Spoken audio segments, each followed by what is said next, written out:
இங்க முத்துவேல் கிட்ட போயிட்டு உரிமையோட இங்க கோமதியுமே, "இங்க பாருங்கண்ணே, நான் நெறைய தப்பு பண்ணிட்டேன். நான் ஒத்துக்கிறேன். நான் பண்ண தப்புக்கு நீங்க என்ன வேணாலும் பண்ணுங்க. என்ன கொன்னு கூட போட்டுருங்க.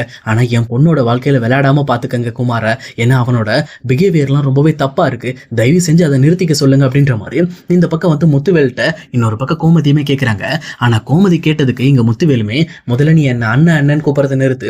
உனக்கும் எனக்கும் இருந்த அண்ணன் தங்கச்சி உறவெல்லாம் எப்பவோ முடிஞ்சு போச்சு. அது மட்டும் இல்லாம நான் எப்பவுமே என் வீட்ல இருக்க யாரையுமே இந்த மாதிரி பொண்ணுங்க விஷயத்துல இப்படி கெட்டது செய்யணும்னு நான் சொல்லி நீ யாரையும் ஃபோர்ஸ் பண்ண மாட்டேன். அது இல்லாம உன் பொண்ணுக்கு குமாரால எந்த ஒரு பிரச்சனையும் வராது. அதுக்கு நான் கேரண்டி. அதை மட்டும் மனசுல வச்சுக்க." அப்படின்ற மாதிரி இந்த பக்கம் கோமதிக்கு இங்க முத்துவேலுமே வாக்கு கொடுத்துறாரு.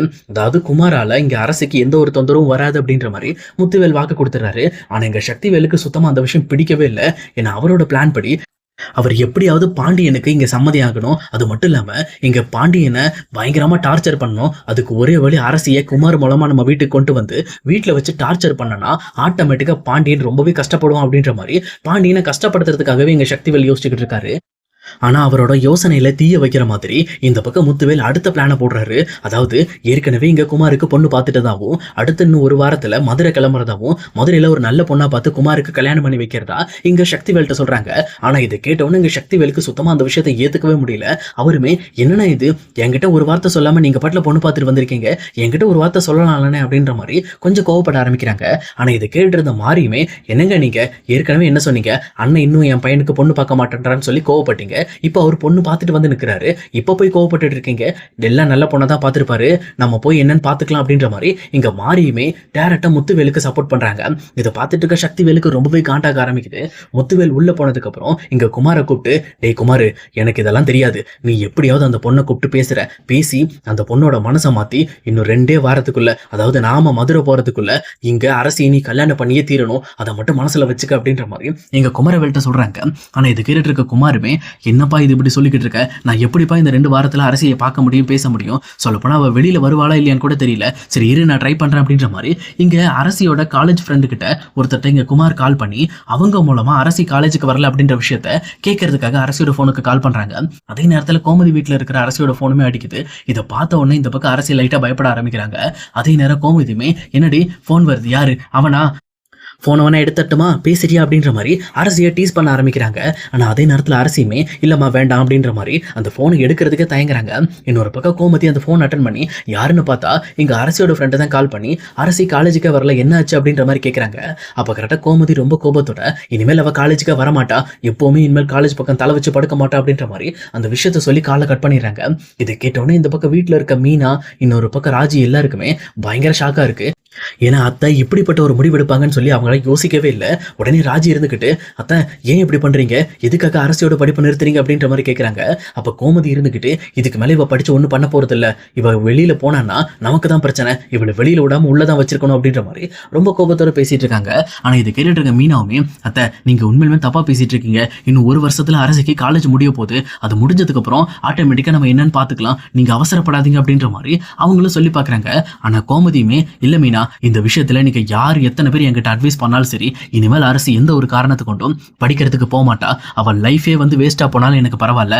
எனக்கு இப்ப தேவை என் வீட்டுக்காரோட நிம்மதி தான். அதுக்காக தான் நான் இதெல்லாம் பண்ணிக்கிட்டு இருக்கேன். அவள் வெளியிலையும் போக வேண்டாம், படிக்கவும் வேண்டாம், வேலைக்கும் போக வேண்டாம். ஏதோ ஒரு வீட்டில் போய் கொத்தடமே சமையல் வேலை செய்யிட்டு அப்போதான் இவளுக்கெல்லாம் புத்தி வரும்." அப்படின்ற மாதிரி இன்னுமே அரசியை போட்டு திட்டிக்கிட்டு இருக்காங்க. ஆனால் இன்னொரு சைடு இங்கே குமரவேலுமே எப்படியாவது அரசியை மீட் பண்ணி ஆகணும், அரசிக்கிட்ட பேசி ஆகணும் அப்படின்ற மாதிரி ரொம்பவே வருத்தப்பட ஆரம்பிக்கிறாங்க. ஆனால் அதே நேரம் இங்கே யாருமே எதிர்பார்க்காத மாதிரி சுகன்யா ஒரு பயங்கரமான பிளான் ஒன்று போடுறாங்க. அதாவது சுகன்யாவே இந்த பக்கம் டைரக்டா குமாருக்கு கால் பண்ணி, "என்ன குமாரு, அரசிக்கிட்ட பேசணும்னு ரொம்ப ட்ரை பண்ணிட்டு இருக்க போல இருக்கு" அப்படின்ற மாதிரி இங்க ரொம்ப நக்கலோட கேட்குறாங்க. அப்ப கரெக்டாக குமாருமே, "ஆமாத்த, எப்படியாவது நான் அரசிக்கிட்ட பேசணும்னு நினைக்கிறேன். எப்படி பேசுறது, அவளை எப்படியாவது கன்வின்ஸ் பண்ணி கல்யாணம் பண்ணணும். அது மட்டும் இல்லாம என் வீட்டில் வர எனக்கு பொண்ணு பார்த்துட்டு இருக்காங்க. இன்னும் 2 வாரத்துல நாங்க மதுரைக்கு கிளம்பிடுவோம். அதுக்கு முன்னாடி எப்படியாவது நான் அரசியை பேசி அரசியை மனசை மாத்தி ஆக்கணும்" அப்படின்ற மாதிரி இங்க குமரவேல் ரொம்பவே உருக்கத்தோட பேசிக்கிட்டு இருக்காரு. ஆனா இதை கேட்டுட்டு இருக்க சுகன்யாவும், "என்ன குமாரு, நீ உண்மையிலுமே அரசியல் லவ் பண்ண ஆரம்பிச்சிட்டியா, இல்ல உங்க அப்பா சொன்னாரு அப்படிங்கிறதுக்காக ரொம்ப கேஷுவலா லவ் பண்றியா?" அப்படின்ற மாதிரி கேட்கறாங்க. ஆனா குமாருமே தான் மனசுக்குள்ள இருக்க உண்மையை மனசுக்குள்ளேயே வச்சுக்கிட்டு, "இல்ல, அப்பா சொன்னதுக்காக தான் இதெல்லாம் பண்ணிக்கிட்டு இருக்கேன்" அப்படின்ற மாதிரி சுகன்யாட்ட நடிக்க ஆரம்பிக்கிறாங்க. ஆனா சுகன்யா தெளிவா கண்டுபிடிச்சிட்டு, "சரி சரி, உன் மனசுல விருப்பம் இல்லாம உங்க அப்பா சொன்னதுக்காக இவ்வளவு நீ ரிஸ்க் எடுக்க மாட்டேன்னு எனக்கு நல்லா தெரியுது.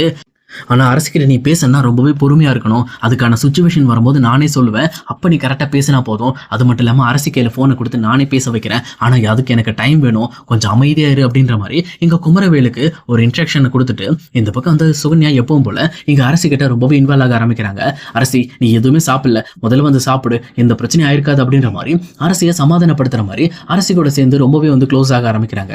இங்க அரசியும் ரொம்ப ஃபீல் பண்ணி அழுதுகிட்டு இருக்கும்போது, சோனியா தன்னோட மடியில அரசிய படுக்க போட்டு, அதெல்லாம் ஒண்ணும் இல்லம்மா.